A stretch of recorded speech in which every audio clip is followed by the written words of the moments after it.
বা কোনো ধরনের সংসদ নতুন করে কোনো পরিবর্তন সেটা আমরা মানব না। এই বিষয়গুলো এখন আমাদের প্রধান আমাদের গুরুত্বপূর্ণ বিষয়, অগ্রাধিকার ভিত্তিতে আমরা এই তিনটি বিষয়কে জাতির সামনে উপস্থাপন করছি এবং এই বিষয়গুলো বাস্তবায়নের ক্ষেত্রে আমরা ধাপে ধাপে আমাদের পদক্ষেপ আমরা প্রত্যেক দল নিজ নিজ দলীয় ভাবে এবং যুগপৎ ভাবে আমরা এই দাবিগুলো আদায়ের জন্য আমরা কর্মসূচি ঘোষণা করব, কর্মসূচি বাস্তবায়ন করব। প্রাথমিক কর্মসূচি হিসাবে আগামী 6 নভেম্বর বৃহস্পতিবার দিন সকাল 11টায় আমরা প্রধান উপদেষ্টা বরাবর স্মারক প্রদানের লক্ষ্যে গণমিছিল করব।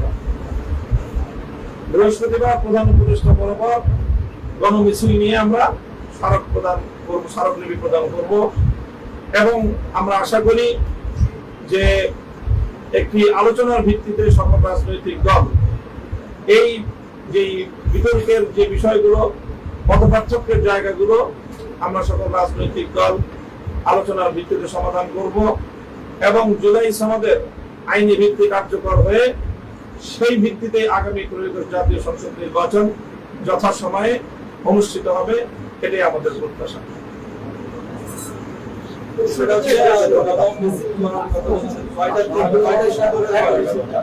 আমাদের গণমিছিলের সময় হলো বৃহস্পতিবার 6 নভেম্বর সকাল 11টা রাজধানীর পল্টন।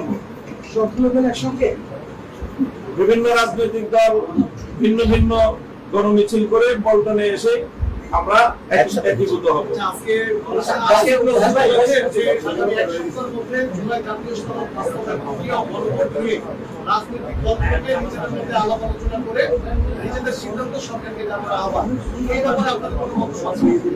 আমরা আপনাদের জ্ঞাতার্থে বলছি যে আমরা আন্তরিক, রাজনৈতিক দলগুলো আলোচনার মাধ্যমে তারা একটা একমতের জায়গায় পৌঁছবে, আমরা সেই স্পেস রাখতে চাই এবং সেই স্পেস নিয়ে আমরা আন্তরিকতার সাথে অগ্রসর হয়ে যাচ্ছি। আমাদের পরবর্তী আগামী 11 নভেম্বর মঙ্গলবার দিন সমাবেশের কর্মসূচি আছে।